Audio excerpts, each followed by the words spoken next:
Welcome to my channel. Today we will be talking about how safe are Tesla vehicles.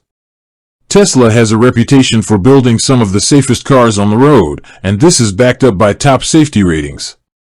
The National Highway Traffic Safety Administration, or NHTSA, has awarded many Tesla models a 5-star safety rating, which is the highest possible score.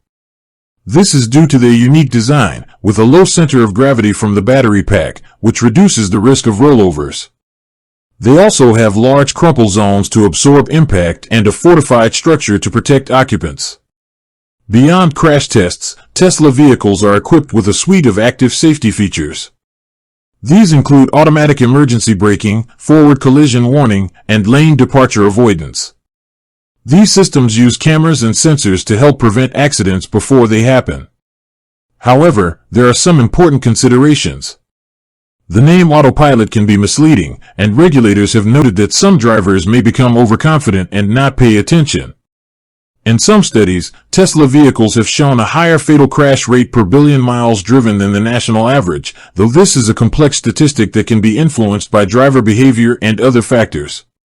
The consensus is that the physical design and active safety features of a Tesla make it a very safe car.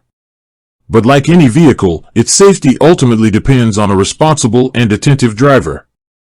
With that being said, thank you for watching. For more finance videos, kindly check my page. Please like, share, comment and subscribe to my channel. Thank you.